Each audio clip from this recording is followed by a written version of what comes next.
हम अभी आ रहे थे इधर से, एक लड़का था मेरे ख्याल से 9th में पढ़ता होगा, बोल रहा है कि गाना गाते जा रहा था, जब तक कोचिंग में है वाइफ तब तक हम पढ़ेंगे। बताओ 9th क्लास में है वो, गाना गा रहा है, अजीब अजीब गाना गा रहा था।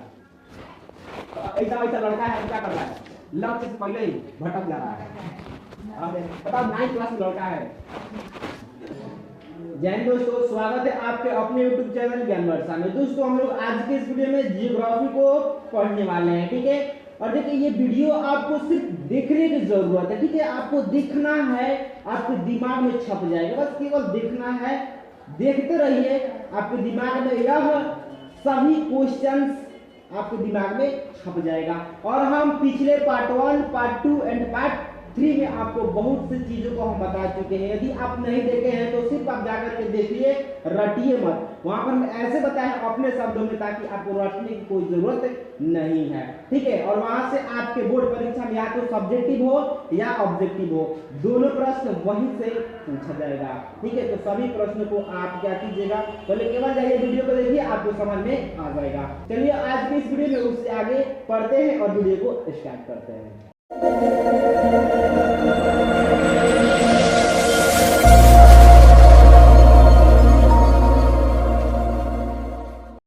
तो चलिए हम लोग कल पढ़े थे संसाधनों का संरक्षण। संसाधनों का संरक्षण तक हम लोग पढ़ चुके थे, कंप्लीट कर चुके थे। किसी को डाउट तो नहीं है इसमें? डाउट नहीं है। चलिए आगे एक टॉपिक है सतत विकास की अवधारणा। इसको देखने से पहले एक चीज देखते हैं। पर्यावरण संरक्षण के लिए बहुत से सम्मेलन हुए हैं। पर्यावरण अब संरक्षण की आवश्यकता क्यों है? यदि पर्यावरण में क्या हो, केवल पॉल्यूशन फैले, केवल पॉल्यूशन, जी पाएंगे हम? नहीं, क्योंकि ऑक्सीजन यदि सुरक्षित स्वच्छ ऑक्सीजन नहीं मिलेगा तो फिर हमारे बॉडी क्या होगा, तरह तरह की बीमारियों से ग्रसित होगा कि नहीं? तो आप देख, और जैसे में आप देख लीजिए कोरोना काल में वहां पर क्या था, सभी बाइक को, वाहनों को सभी बंद कर दिया गया था। और वहां पर क्या था, पूरा वातावरण एकदम शुद्ध पड़ गया था। और उस टाइम क्या था, पूरे जो हरियाली देखते हैं कितना मस्त आ गया था। और उस टाइम जो है ना पेड़ों का फल भी अच्छा खासा फला था ना। तो उस समय क्या था, पर्यावरण एकदम संतुलित था, एकदम बढ़िया था। सिद्धू इधर ध्यान दीजिए, ठीक है। तो उस समय भी क्या था, पर्यावरण संरक्षण। उस टाइम पर्यावरण क्या था, संरक्षण था, बचा हुआ था। किससे? प्रदूषण से, ठीक है। तो इसके लिए बहुत से सम्मेलन हुआ है, ठीक है। तो जिसमें से एक है, ठीक है, संसाधन संरक्षण के लिए ये हुआ है। तो पर्यावरण संरक्षण के लिए हुआ है, कहाँ पर हुआ है? स्टॉकहोम में हुआ है। एक सम्मेलन हुआ है, कहाँ पर? स्टॉकहोम में। कब हुआ है? तो 1972 में हुआ है। तब कहाँ हुआ है? देखो, पर्यावरण सम्मेलन या विश्व शिखर सम्मेलन, ठीक है। पर्यावरण संरक्षण के लिए ये सम्मेलन किया गया है। तो विश्व शिखर सम्मेलन कहाँ हुआ है? स्टॉकहोम में। देखो स्टॉकहोम अजीब अजीब तरह के क्या करता है, देता है। तो आपको लिखना कैसे है, ये वाला एक बार स्टॉकहोम, ये वाला आपका कीजिएगा, दिमाग में सेव कर लीजिएगा, बस इसको देख लीजिए और दिमाग में फोटो खींच लीजिए। अब बोलिए, कुछ नहीं। चलिए इसको आप क्या कीजिए, अपने एक बार नजरिए से फोटो खींचिए और क्या कर लीजिए, दिमाग में सेव कर लीजिए, ताकि ये वाला शब्द जब आए ना तो कंफ्यूजन ना हो। केवल इसमें क्या करेगा, चेंज कर देगा।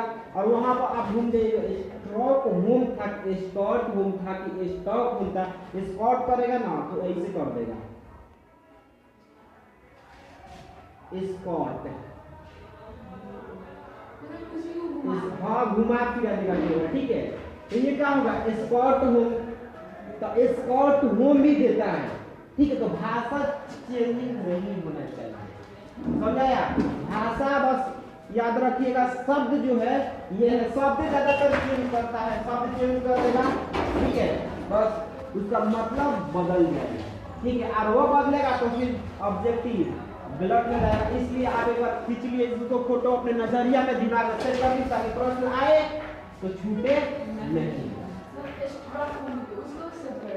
नहीं। इसको कर लीजिए, ठीक है। स्टॉकहोम को कर लीजिए, कब हुआ था? तो 1972 ईस्वी में। ठीक है, ये पर्यावरण संरक्षण के लिए हुआ था, बचाने के लिए हुआ था। अब एक और चीज हुआ है, क्या हुआ है? तो अब ये तो हम देखिए पर्यावरण संरक्षण के लिए स्टॉकहोम में हुआ है, ठीक है, सम्मेलन, जिसको विश्व शिखर सम्मेलन के नाम से भी जाना जाता है। और ये क्या है? संसाधन संरक्षण। ये कब हुआ है? सर्वप्रथम पहला संसाधन संरक्षण, मतलब संसाधन संरक्षण मतलब समझते हैं ना क्या होता है? संसाधन को बचाना, आवश्यकता अनुसार उपयोग करना, एक लिमिट में उसका उपयोग करना, वही कहलाता है संसाधन संरक्षण। और इसके लिए क्या हुआ है? सम्मेलन कब हुआ है? कब हुआ है? तो 1968 ईस्वी में हुआ है। 1968 ईस्वी पहला हुआ है, ठीक है। और जो है इसका किसने किया है? तो क्लब ऑफ रोम। कौन किया है?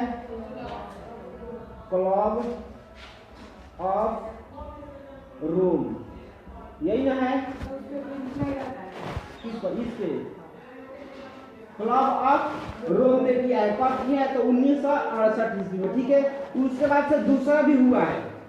दूसरा हुआ है कब? 1974 में। किसने किया?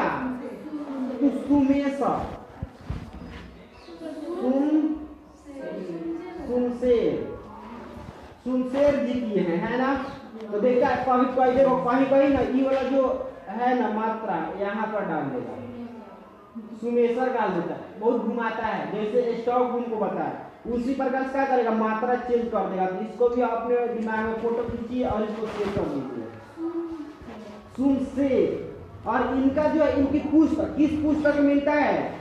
तो द स्मॉल इज ब्यूटीफुल नामक पुस्तक में। और इस पुस्तक में किनका उल्लेख मिलता है? तो महात्मा गांधी जी का, ठीक है, महात्मा गांधी जी का लेख कथन मिलता है इसमें। महात्मा गांधी जी का एक कथन है। कौन सा कथन? तो हमारे पास पेट भरने के लिए बहुत कुछ है, लेकिन पेटी भरने के लिए कुछ भी नहीं है। ये कथन किनका है? महात्मा गांधी। याद रहेगा? चलो एक बार फिर से सुन लो। विश्व शिखर सम्मेलन पर्यावरण संरक्षण के लिए, ये सम्मेलन कहाँ हुआ है? स्टॉकहोम में। कब हुआ है? 1972 ईस्वी में। और चलो दूसरा हुआ है, भले ये संसाधन संरक्षण, ये क्या था? पर्यावरण संरक्षण। और ये क्या है? संसाधन संरक्षण। ये कब हुआ है? 1968 में पहला था, पहला सम्मेलन, ठीक है। इसको किसने किया है? तो क्लब ऑफ रोम ने, ठीक है। और उसके बाद से क्या देखने को मिल रहा है यहाँ पर? दूसरा हुआ है कब? 1974 में। 1974 में दूसरा है। इसको किसने किया है? सुनसेर ने। और इनका जो है पुस्तक कौन सा है? The small is beautiful. Small is beautiful. और इस पुस्तक में गांधी जी का क्या मिलता है? कथन मिलता है। समझाया? इसमें गांधी जी का विचार मिलता है। एक गांधी जी का विचार है, और गांधी जी का विचार क्या है? तो हमारे पास पेट भरने के लिए बहुत कुछ है, लेकिन पेटी भरने के लिए कुछ भी नहीं है। और हम अभी आ रहे थे इधर से, तो एक लड़का था, मेरे ख्याल से 9th में पढ़ता होगा, बोल रहा है क्या, गाना गाते जा रहा था, जब तक कोचिंग में है वाइफ तब तक हम पढ़ेंगे। बताओ, 9th क्लास में है वो, गाना गा रहा है, अजीब गाना गा रहा था। तो ऐसा लड़का है, वो क्या कर रहा है? लक्ष्य से पहले ही भटक जा रहा है। बताओ, 9th क्लास में लड़का है, तो ये समझ गया, इसको क्या दे? ऐसा लड़का है, लगता है। अगला टॉपिक क्या है? सतत विकास की अवधारणा। क्या है? सतत विकास की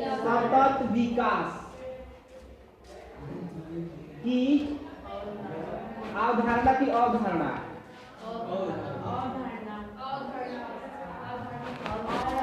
ठीक है, सतत विकास की अवधारणा।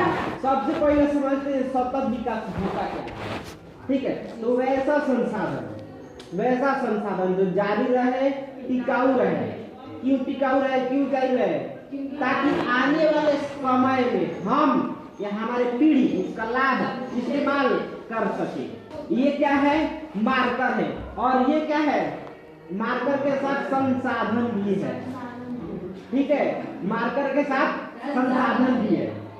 ठीक है, तो ये जो संसाधन है इसको बनाया गया है, तो ये भी सोच करके बनाया गया है ताकि जारी रहे, टिकाऊ रहे, ताकि आने वाले समय में हम या हमारे पीढ़ी इसका इस्तेमाल लाभ ले सके, इस्तेमाल कर सके, यूज कर सके।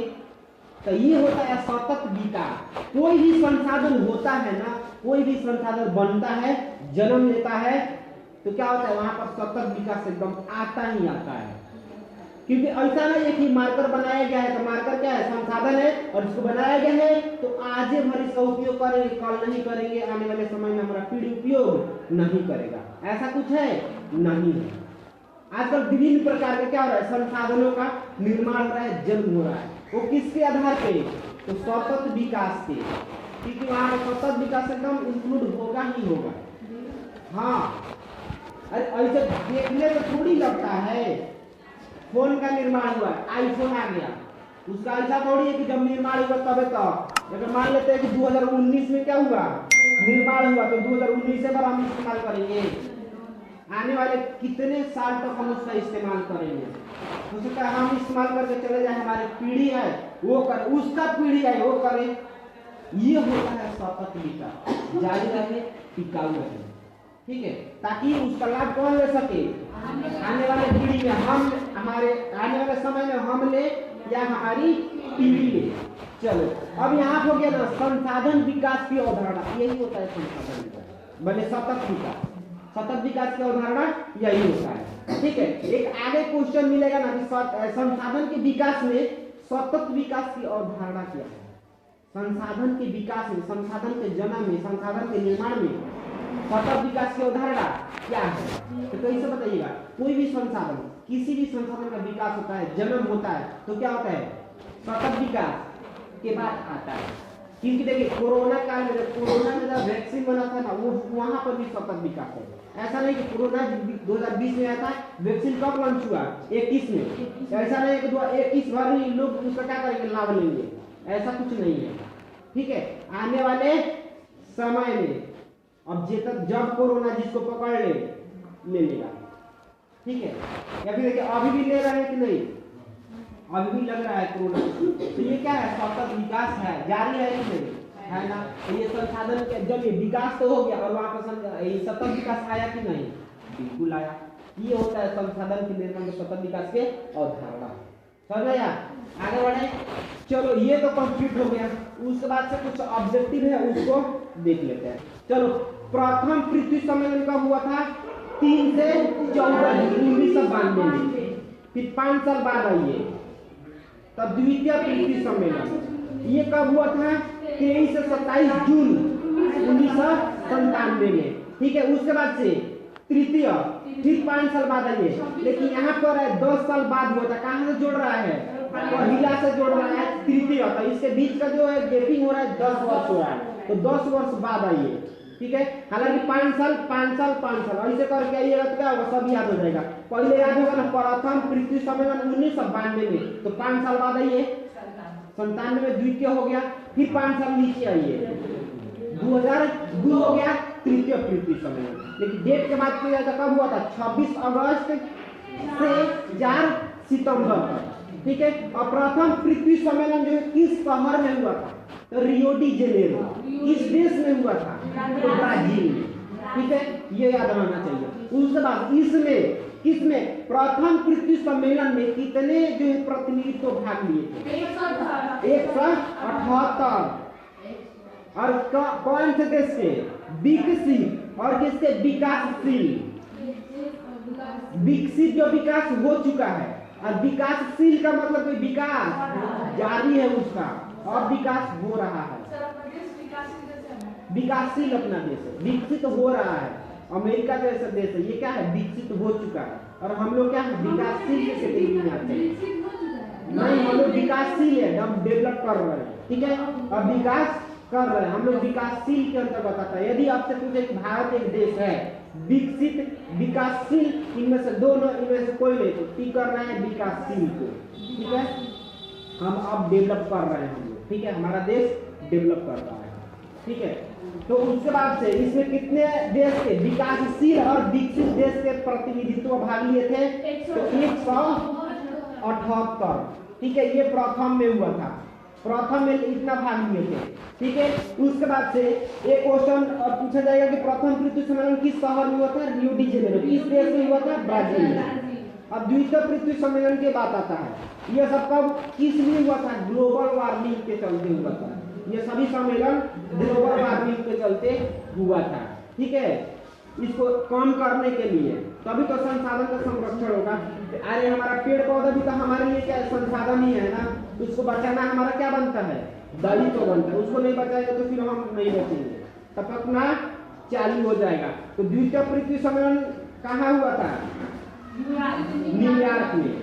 ठीक है, उसके बाद चलो ये 5 वर्ष बाद, इसको ना द्वितीय पृथ्वी सम्मेलन को +5 सम्मेलन भी कहते हैं। ठीक है, उसके बाद अगला क्वेश्चन, तृतीय पृथ्वी सम्मेलन। तो तृतीय पृथ्वी सम्मेलन कहाँ हुआ था? जोहान्सबर्ग में हुआ था। कब हुआ था? तो 26 अगस्त से 4 सितंबर 2002 तक, इतना दिन तक ये आंदोलन चला था। कहाँ हुआ था? जोहान्सबर्ग। ठीक है, और एक और प्रश्न पूछा जाएगा कि क्योटो पृथ्वी सम्मेलन कब हुआ था? 1997 में हुआ था, दिसंबर 1997 क्योटो पृथ्वी सम्मेलन। और ये कहाँ है? तो जापान में है। ठीक है, जापान में ये पड़ता है क्योटो, एक स्थान के नाम, जगह का नाम है। ठीक है, वहीं पर हाँ जापान के क्योटो में सम्मेलन आयोजित हुआ था ये। ठीक है, तो ये इतना बताओ कंप्लीट हो गया। उसके बाद से देखो ऑब्जेक्टिव कर दो, तो कोयला किस प्रकार का संसाधन है? अनवीकरणीय, क्योंकि इसको एक बार उपयोग करने के बाद दोबारा हम उपयोग नहीं कर सकते। ये हम आपको सब्जेक्टिव क्वेश्चंस में ही बता दिए थे। ओके, सौर ऊर्जा कौन सा संसाधन है? नवीकरणीय, क्योंकि ये लगातार इसका उपयोग करेंगे। जल भी क्या है? नवीकरणीय है, यह पुनः पूर्ति योग्य, इसको पुनः प्राप्त करेंगे। कल आज उपयोग करेंगे, कल भी करेंगे, परसों भी करेंगे। अनवीकरणीय है, पेट्रोलियम अनवीकरणीय है। जीवाश्म ईंधन में ही आता है पेट्रोलियम। पानी नवीकरणीय है, हाँ, उसको आज भी उपयोग करेंगे। देखो पानी में क्या होता है ना, जैसे हम लोग यूज किए, जो पानी हम लोग क्या किए? इस्तेमाल किए। तो इस्तेमाल किए ना, तो ये पानी क्या हुआ? एक गड्ढा में लग जाता है, लगता है ना पानी, इसमें चलो कि क्या हो गया? जल जमाव इसमें हो गया। आप लोग भी देखे होंगे, क्या बोलते हैं, एक हौदा रखते हैं ना, या हम लोग सिंचाई करते हैं ना, तो सिंचाई करते हैं, कुछ ये जो पानी है ना, कुछ पानी क्या होता है? भूपट्टी के अंदर चल जाता है, रिस पर। ठीक है, और कुछ भाग होता है वाष्पीकृत होकर के वायुमंडल में चला जाता है, फिर बारिश आएगा, फिर गिरेगा, फिर इसमें आएगा, फिर नीचे चल जाएगा, इसको हम निकाल करके पिएंगे, और वाष्पीकृत होकर ऊपर जाएगा, फिर बादल क्या होगा? बारिश होगा, तो फिर नीचे आएगा, फिर नीचे चल जाएगा, फिर उसको पिएंगे, फिर वाष्पीकृत होगा ऊपर। ये क्या है? प्रक्रिया क्या है? चलते रहता है। तो ये नवीकरणीय होता है जल संसाधन। ठीक है, कोई दिक्कत नहीं है, तो चलो बहुत अच्छा है। चलो अगला क्वेश्चन है, तट रेखा से कितने किलोमीटर क्षेत्र आर्थिक अपवर्तक क्षेत्र कहलाता है? 200 किलोमीटर या 200 nm न्यूट्रिकल माइल। ठीक है, चलो अगला क्वेश्चन है कि डाकुओं की अर्थव्यवस्था का संबंध है, तो क्या है? संसाधनों के अनियोजित विदोहन से।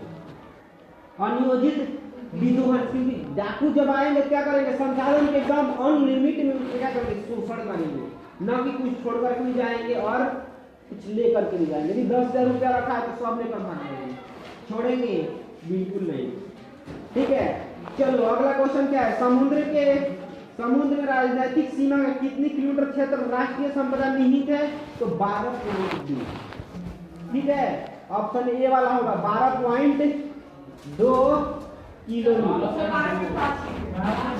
देखो 12.5 ये क्या है? ये सही वाला है, लेकिन ये आपके एनसीईआरटी में इतना दिया हुआ है।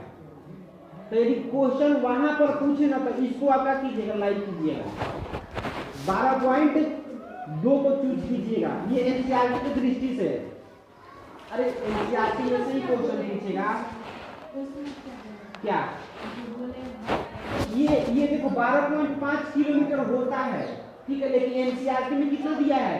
12.2 दिया हुआ है, 12.2 दिया है। तो इसी को ठीक कीजिए, क्योंकि एनसीईआरटी से आपके प्रश्न पूछे जाएंगे, बाकी किसी बुक से नहीं आएगा। तब क्या कीजिए, इसको 12.2 को चूज कीजिए, ठीक है। चलो अगला क्वेश्चन,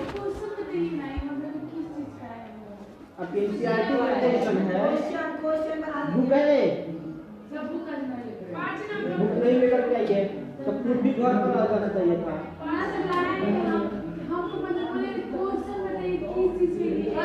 अरे जियोग्राफी का फर्स्ट चैप्टर का क्वेश्चन है, भारत क्वेश्चन आपको किताब में है, किताब लेकर के आइए, छोड़ कर मत आइए घर पे, लाए तो कहाँ रखिए, घर पे। चलो क्वेश्चन है लघुत्तरीय क्वेश्चन, संसाधन का क्या कीजिए, परिभाषित कीजिए। संसाधन क्या है, संसाधन से क्या समझते हैं, सब क्वेश्चन में एक है। तो वैसा वस्तु जिसका हम उपयोग अपनी आवश्यकताओं की पूर्ति के लिए करते हैं उसे संसाधन कहते हैं। रटना बिल्कुल नहीं है ना, एकदम, ठीक है। उसके बाद से संभावी एवं संचित को संसाधन में अंतर स्पष्ट कीजिए। तो संभावी संसाधन क्या होता है, जो पर्यावरण में विशेष क्षेत्र में मौजूद रहता है, ठीक है, विशेष, वो भी तो पर्यावरण ही ना है, पर्यावरण ई वाला हो जाएगा, जिसे पर्यावरण में क्या है, ऑक्सीजन, ई वाला हो, नाइट्रोजन, ये क्या है, ये पर्यावरण। देखिए क्या है, संभावित जो संसाधन ये क्या है, किसी विशेष क्षेत्र में है और वो उपलब्ध तकनीकी के साथ उसको उपयोग कर सकते हैं, संभावना है, या हम उसका आने वाले समय में उसका लाभ ले सकते हैं, उसको क्या कहते हैं, संभावित संसाधन। और संचित कोष, भंडार संसाधन के अंश को संचित कोष संसाधन कहते हैं। चलो अगला क्वेश्चन क्या है, संसाधन की संरक्षण की, संसाधन संरक्षण की उपयोगिता को लिखिए। तो संसाधन संरक्षण क्या होता है, उसको उसके बारे में क्या कीजिए, नोट कर लीजिए, हो गया।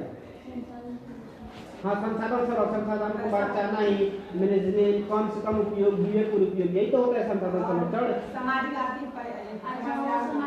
हाँ, जिसमें अगर हम अतिशय अविवेकपूर्ण उपयोग कर रहे हैं तो सामाजिक, पर्यावरणीय, सांस्कृतिक, ये सब क्या कर रहा है, समस्याओं को जन्म दे रहा है, ठीक है।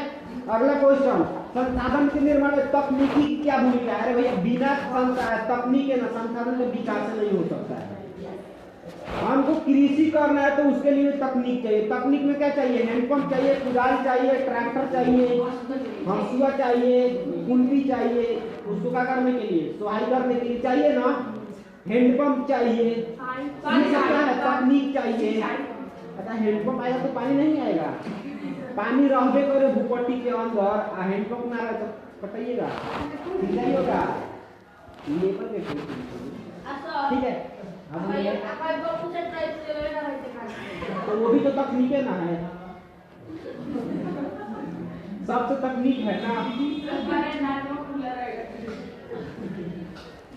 जैसे संसाधन आवश्यकता पड़ेगा संसाधन का विकास हो जाएगा। तो बताए थे ना कि आवश्यकता ही आविष्कार का जननी होता है, इतना तो क्लियर है ना।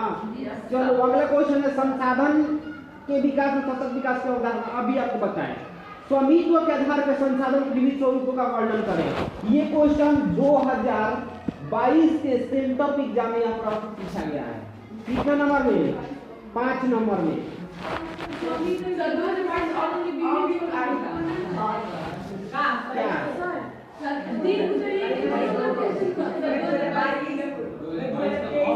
ये 2023 चल रहा है, 2022 में पूछा था,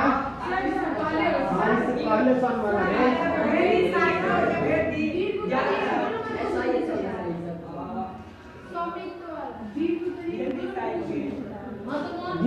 क्या बोला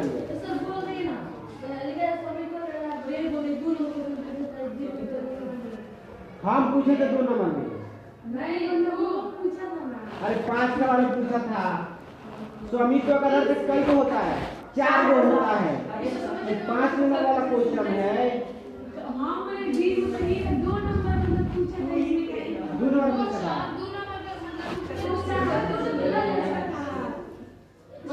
अगर इसका कहने का मतलब कि 2 नंबर वाला क्वेश्चन पूछा था, और जब ऐसे बोलो ना,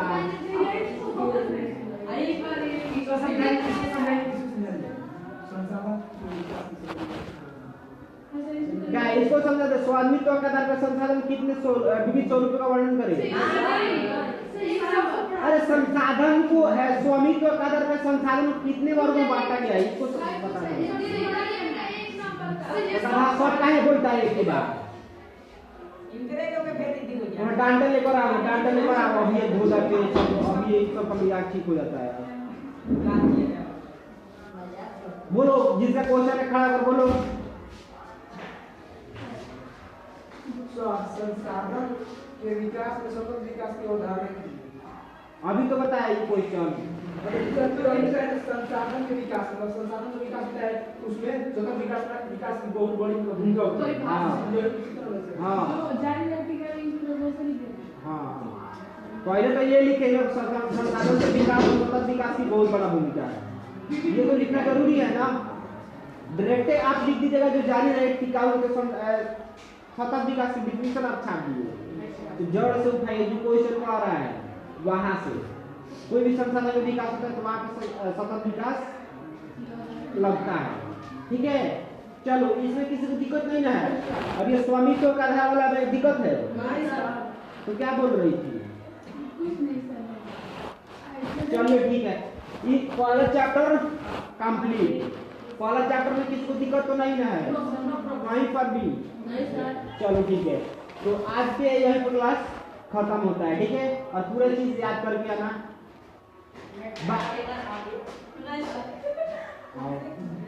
वाला नहीं था बांस वाला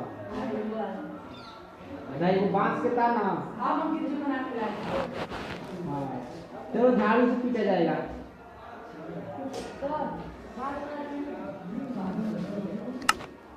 चलो ठीक है आगे क्लासों को अगले नेक्स्ट दिन। Okay bye.